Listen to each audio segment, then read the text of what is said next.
The 2023 Modern Warfare 3 campaign ends very abruptly in the Trojan Horse mission. So today I'm going to break down exactly what that ending means, where the story is going to go in the future, and how it all connects to that mid-credits cutscene as well. The Trojan Horse mission takes place in November 2023 and follows Captain Price, Soap, Gaz, and Ghost all working together alongside a group of London SFOs, which stands for Special Firearms Officers, and their initial objective is to deal with this dead drop of a USB stick which contains some kind of critical data, which is in the possession of a black hat hacker, and the assumption is that they are trying to transmit some kind of sensitive information to the ultranationalist private military corporation called CONI. It's that organization which Commander Vladimir Makarov leads, and so obviously it's very much in the interests of our friends Price and Co. at Task Force 141 to put a stop to his efforts. Now, they chase the hacker on foot and eventually manage to secure the drive, but when they do so, they discover that CONI have actually injected a Trojan Horse virus into the London train network. This will allow them to reroute and control trains within the Channel Tunnel, which is a tunnel that runs between London and France. It goes straight from London to Paris, and it's an underwater tunnel. So as you can imagine, if this ultranationalist group is gonna pull off some kind of funny business with thousands of people underwater in the Channel Tunnel, then there's potential for a lot of casualties. So Task Force 141 push into the Channel Tunnel themselves using a service tunnel, so it's like an access entrance that doesn't have consistent civilians running through it, and they battle with CONI as they push through the tunnels. Now, it's at this point, as TF-141 continues to push through, that they discovered that there was a bomb inside the tunnel. Laswell describes it as an explosive radiological dispersal device, combined with C4 conventional explosives. Now, initially, they think that just one person will be able to disarm the bomb, and so the other person can take cover, but it turns out it's a two-person job, and so Captain Price and Soap work together to try and disarm it. And they get through a few stages of the disarm process before they are basically ambushed by Makarov. He kind of takes them by surprise, and Soap takes several firearms rounds to his torso, and it seems at first like he's maybe actually just dead from that alone, because he slumps to the floor, and so Makarov looms over Price, ready to finally take him down, something that Makarov was no doubt looking forward to doing for a very, very long time, seeing as inside the campaign, he had spent 4 years in jail leading up to this point, and had only gotten out a couple of weeks ago in the kind of canon of the Modern Warfare universe. So he's looming over Price, ready to extract his revenge, and Soap makes a hero play to try and prevent Makarov from going any further. But unfortunately, Soap's efforts are not lethal, and so Makarov is able to then sort of twist around and fire a bullet directly into Soap's noggin, ending his life, but buying Price just enough time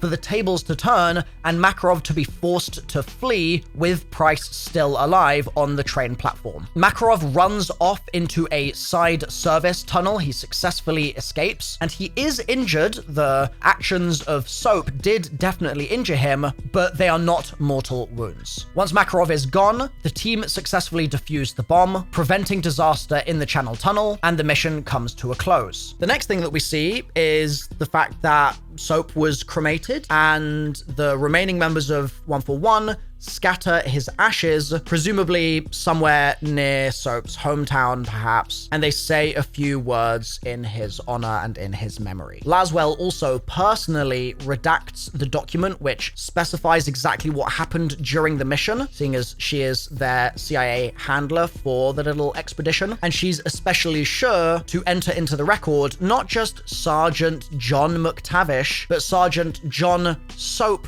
McTavish as having passed away. Now, the mid-credits scene picks up just a little later, with Price making a surprise appearance in the office of General Shepard. And right from the get-go, it's apparent that Price is not there to be friendly, he's not there to be nice, he's not there to make small talk and to do a deal. Rather, he's there for one simple purpose, and that is to end the General's life. And this doesn't just come out of nowhere. In Modern Warfare 2, the 2022 game, Shepard had given orders for a mercenary called Graves, who leads a private military corporation called Shadow Company, to betray Task Force 141 and attack them. And following the events of that game, Shepard went into hiding, and Price was absolutely Shepard's worst enemy. Like, Price really was not happy with Shepard whatsoever. And that only gets more intense in this game when earlier in the story, Price gave Shepard an ultimatum that he could get a warm ride home from being stranded in Siberia, but only if he fully cleared Farah's name, because Farah had been implicated in various things during this story by Makarov. And the ultimatum also required him to own up to the rest of it, everything with Makarov himself, and just all of the lies and the deception. And Shepard did admittedly follow those orders mostly and owned up to some things in front of a congressional subcommittee towards the end of the Modern Warfare 3 campaign, but he did not admit to the fact that he gave the order for Graves to turn on Task Force 141. And Graves, right next to him in that committee, straight up called him out and said, no,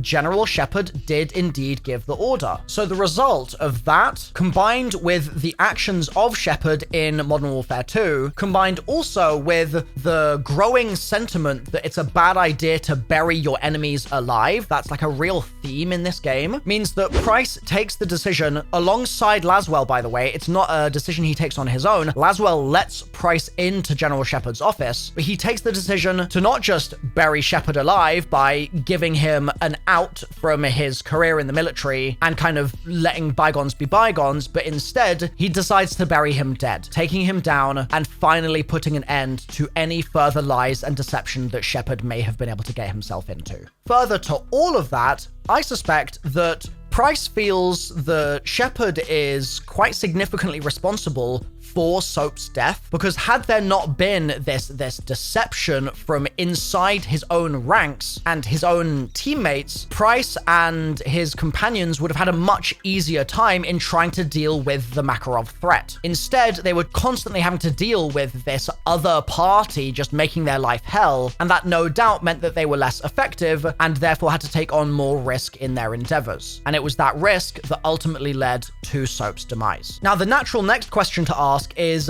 where exactly does this go next? Because that ending is so abrupt. Like, why does it end in that way? And the simple answer is that there are a variety of loose threads now which are going to be used in the Warzone story, probably also slightly played with a little bit in the Zombies story, although most of that is flashback stuff because it takes place in the past, and also will be picked up in the next Modern Warfare game whenever that comes out. Within that, if we have a sort of loose look at the previous Modern Warfare series and how that evolved, we can expect at some point to have Makarov's efforts to incite a third world war become successful eventually, and to have some kind of Russian invasion of the United States, and potentially again have the White House being stormed, and also potentially missions involving the destruction of the Eiffel Tower, and also some of the weapons threats that we saw in this game, such as the nuclear warheads towards the beginning, which the US supplied the ULF with, and also the chemical weapons that we see Makarov successfully detonate once or twice. Those will no doubt return, and we'll probably see chemical weapons attacks all over the globe in places like London and also probably elsewhere in Europe. Throughout all of this, Price is going to be seeking revenge for Soap's death, and he's going to be seeking Makarov's head on a stick. He is not going to be happy. He's going to be getting